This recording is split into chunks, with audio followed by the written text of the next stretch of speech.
Juan, el profeta de Jesús.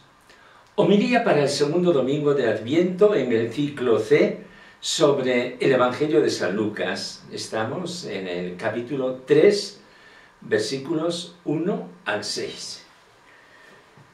Escuchemos primeramente, hermanos, el texto sagrado tomado de la Biblia oficial del Episcopado Español.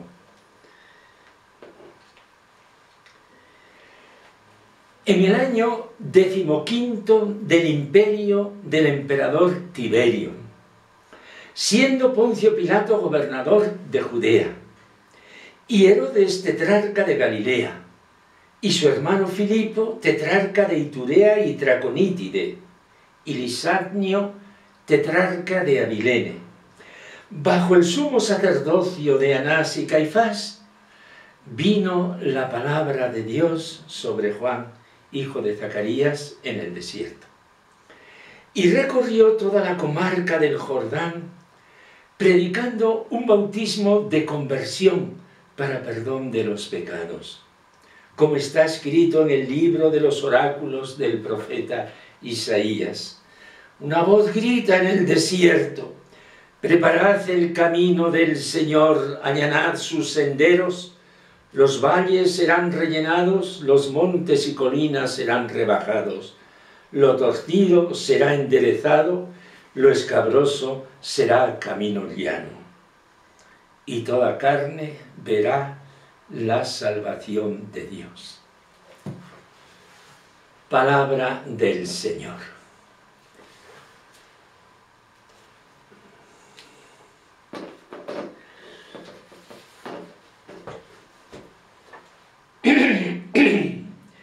Hermanos, los domingos segundo y tercero de Adviento, todos los años, están centrados en la figura de Juan el Bautista, a quien queremos llamar por antonomasia el profeta de Jesús.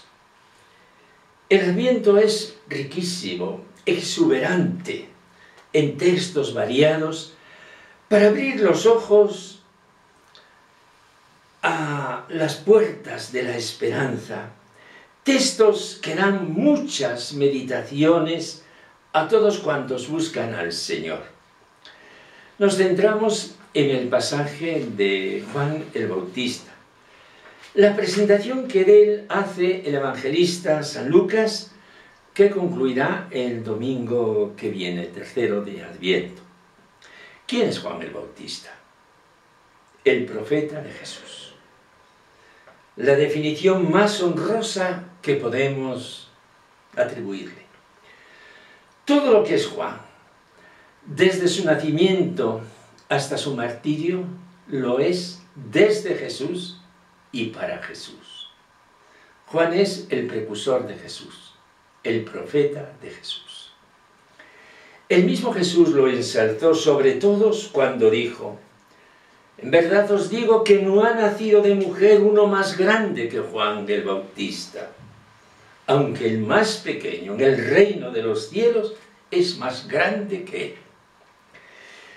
La primera nota que interesa remarcar al evangelista Lucas es colocarlo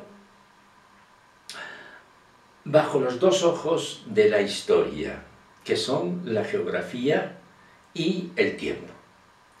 La geografía es el río Jordán, un pequeño río que alimenta el lago de Genesaret, donde Jesús tantas veces predicó, y que muere en el mar muerto, donde las aguas se evaporan.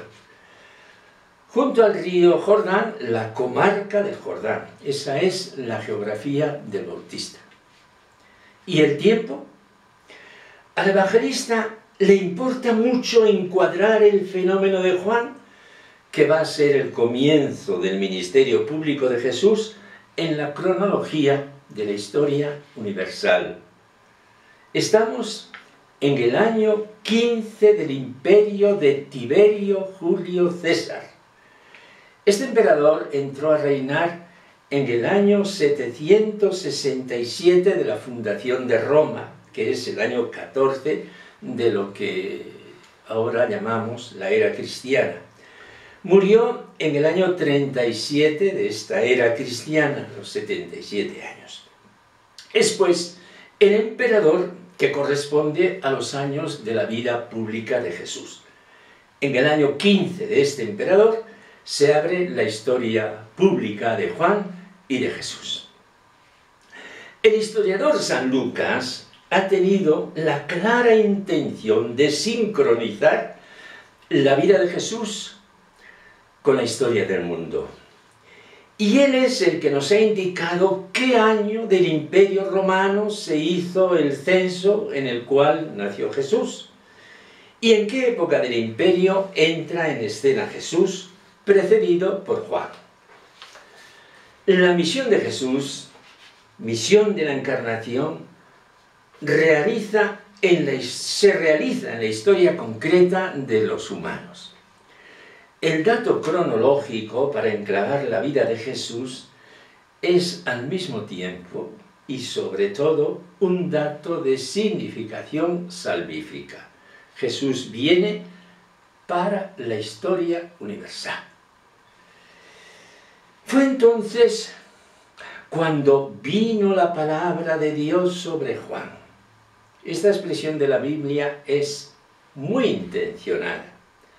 Es una vieja expresión que se usaba para introducir los oráculos de los profetas, como si la palabra de Dios con su propia entidad fuera un mensajero que viene desde el cielo y entra en la tierra. Y así es.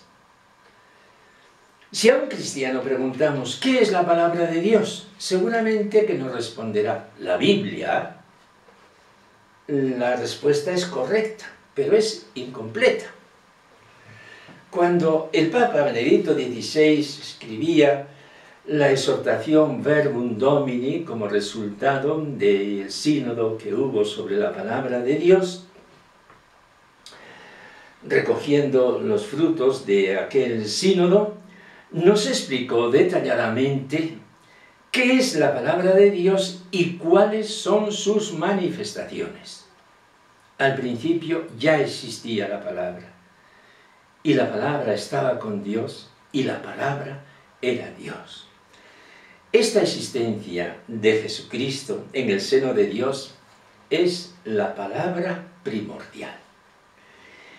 Y de ahí arranca la palabra de Dios para que podamos hablar de ella. La palabra que existía en Dios tuvo dos soberanas manifestaciones: la creación y la historia. La creación es palabra de Dios y la historia es palabra de Dios.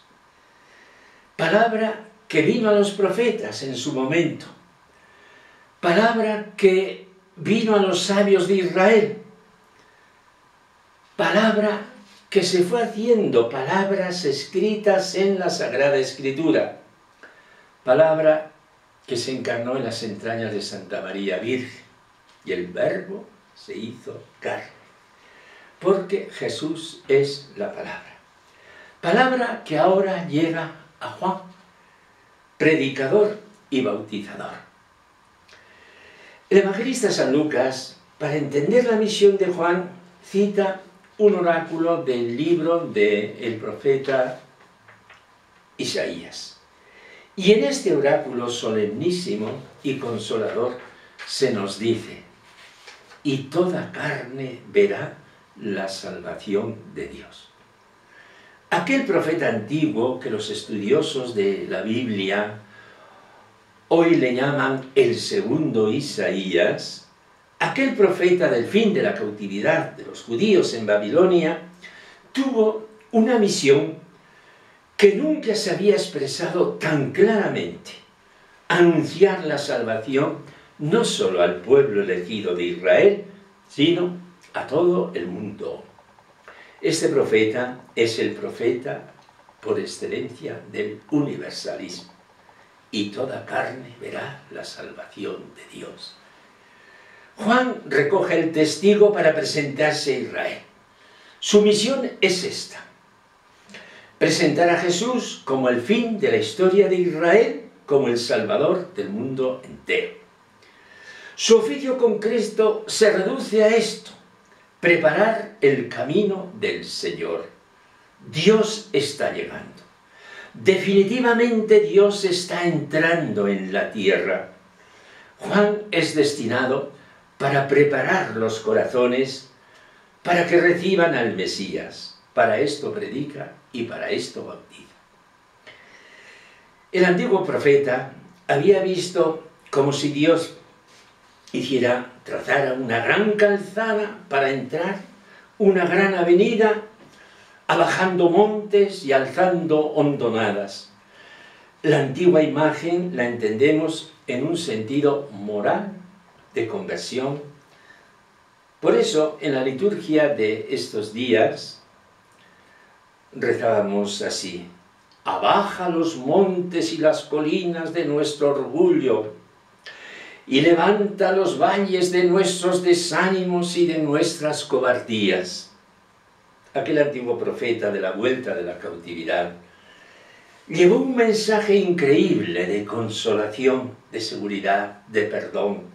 Ninguno antes que él había hablado con tanta ternura del amor universal de Dios. La creación entera era preámbulo de esta historia maravillosa y nueva que Dios quería hacer, y no solo con Israel, sino con todos los hombres, y toda carne verá la salvación de Dios.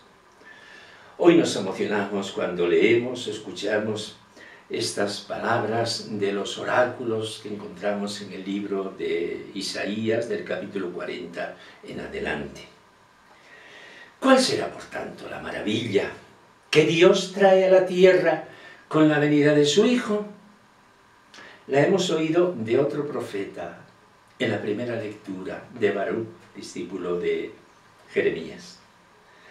Jerusalén, despójate del vestido de luto y aflicción que llevas y vístete las galas perpetuas de la gloria que Dios te concede, porque Dios mostrará tu esplendor a cuantos habitan bajo el cielo.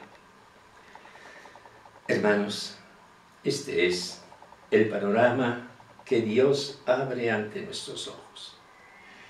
Está dicho con el lenguaje poético de los profetas, que bien fácil es de entenderlo.